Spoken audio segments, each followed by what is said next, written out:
Bienvenidos, estimados estudiantes. Hoy en nuestra videoclase de lenguaje analizaremos las preguntas de ECO del tema la comunicación. Capítulo 3. Empecemos. Tenemos la pregunta 7 de nuestra helicopraxis y es la siguiente. Mi mamá fue a mi colegio y recogió mi boleta de notas. Cuando la vio, se molestó muchísimo, así que vino pensando en enseñarle la libreta a papá e imponerme un castigo. Al llegar a casa, colocó sobre la mesa el documento que le dio el director, pero no se dio cuenta de que esa parte de la mesa estaba mojada, por lo que no se lograba entender lo que decía en el papel mojado. ¿Qué nombre se le da a lo que impidió que papá viera mis notas? Recordemos que en la comunicación tenemos diferentes elementos, los cuales guardan relación y orden. Sabemos que la comunicación empieza con el emisor, que es quien transmite el mensaje que fue codificado. Y este mensaje viajará a través del canal hacia un receptor, quien va a recibir el mensaje, quien lo va a decodificar. Lo que sucede en dicha situación que acabamos de leer, podemos encontrarnos con este elemento que es un elemento extra, un elemento externo, que va a influir en la comunicación. Va a influir entre justamente la relación que guarda emisor y receptor en cuanto al mensaje, y eso viene a ser el ruido.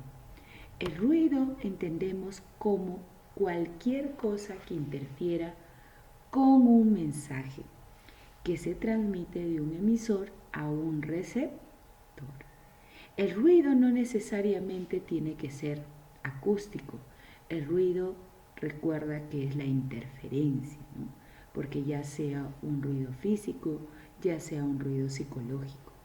En este caso tenemos un ruido físico, en el sentido de que ha impedido el mensaje.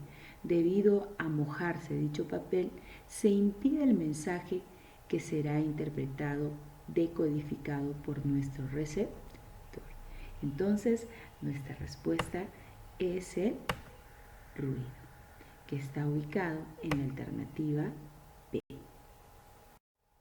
Continuando con la resolución, estamos en la pregunta 8 y es la siguiente.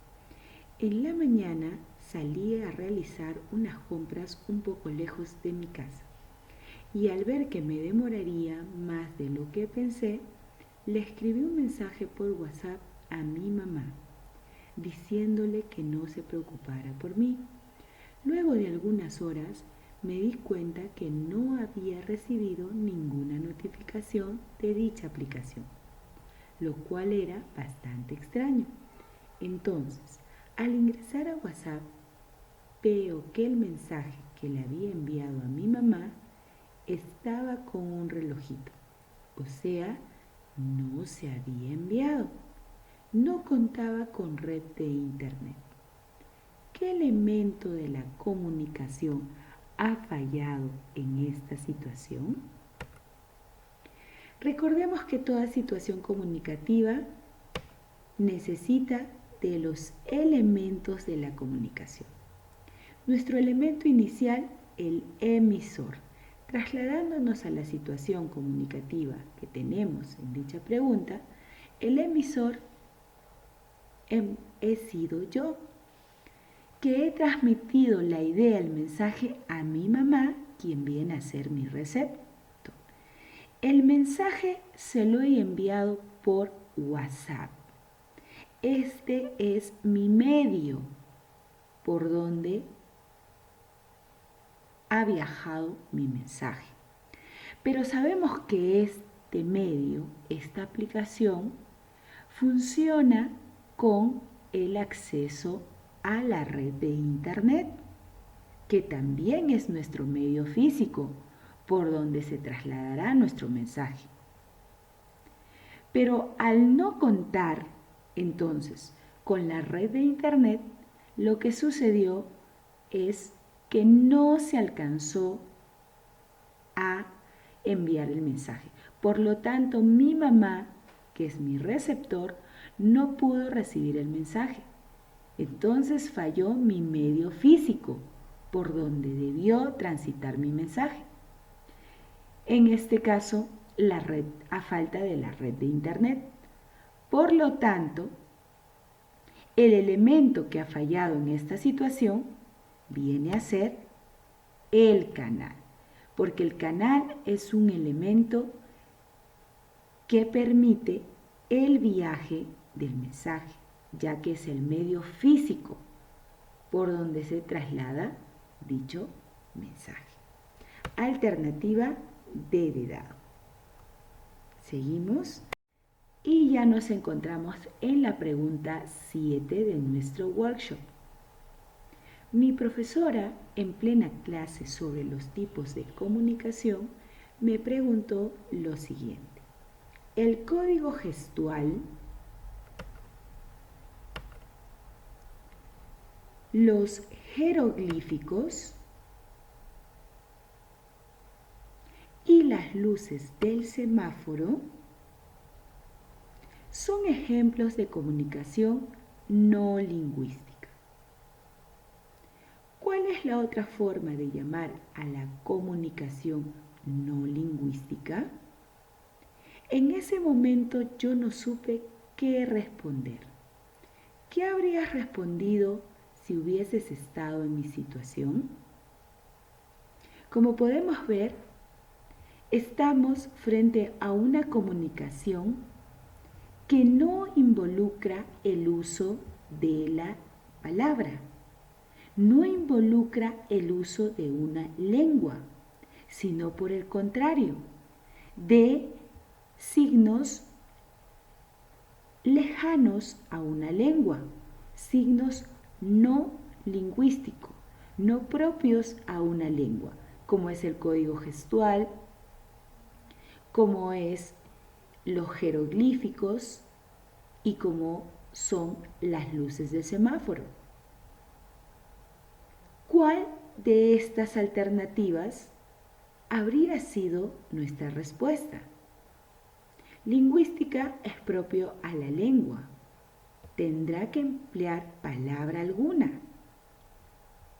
No verbal. Verbal sinónimo de lingüístico. Entonces, si me dice no verbal, podríamos dar como respuesta a esta, ya que verbal es sinónimo de lingüístico. Pero sigamos analizando las alternativas. Tenemos el auditivo, que no se relaciona con ninguno de estos elementos, ¿no? De estas situaciones como el código gestual, los jeroglíficos, las luces de semáforo. En este caso, el gestual solo abarcaría la primera situación, más no las otras.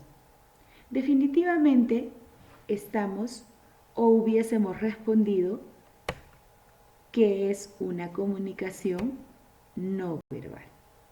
Nuestra alternativa B. Llegamos a la pregunta 8. En la clase de literatura, Ernest le comenta a Raúl algunos aspectos de la obra El mundo es ancho y ajeno. En ese momento pensaba en dicha situación y deduje que en esa comunicación también estaban presentes todos los elementos de la comunicación. Por ejemplo, Raúl, el comentario con los aspectos y el español son, respectivamente.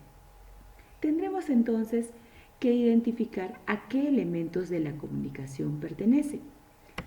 Antes de ello, recordemos cuáles son nuestros elementos del proceso de comunicación. Recuerda que tu elemento inicial, el que apertura dicha situación comunicativa, es el emisor.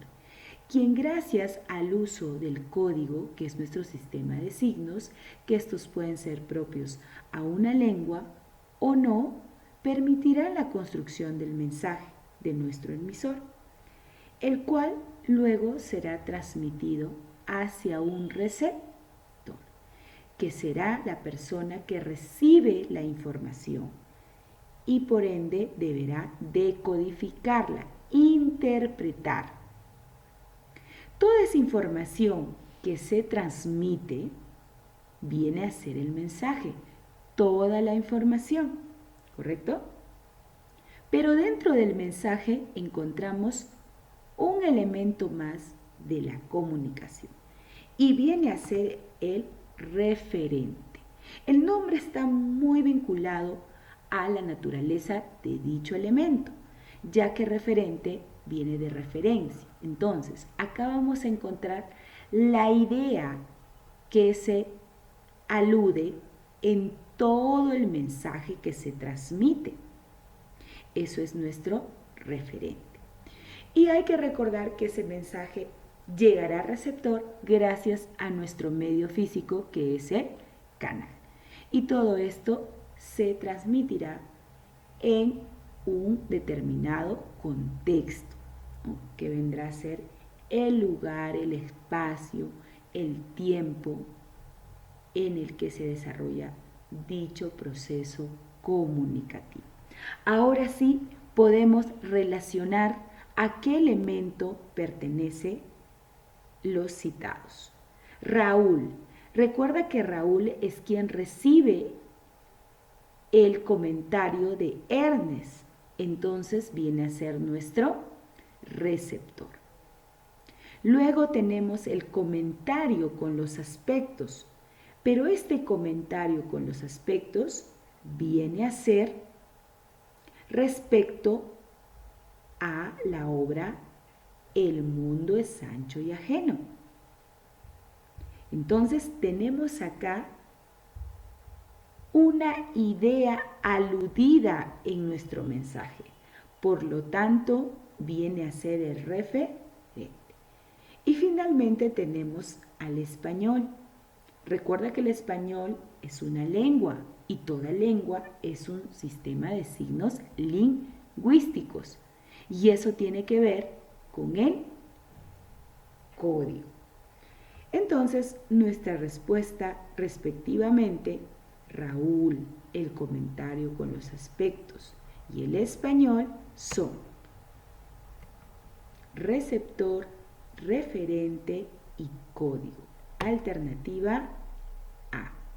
Muy bien, chicos, esto ha sido una oportunidad más y nos reencontramos en el próximo capítulo.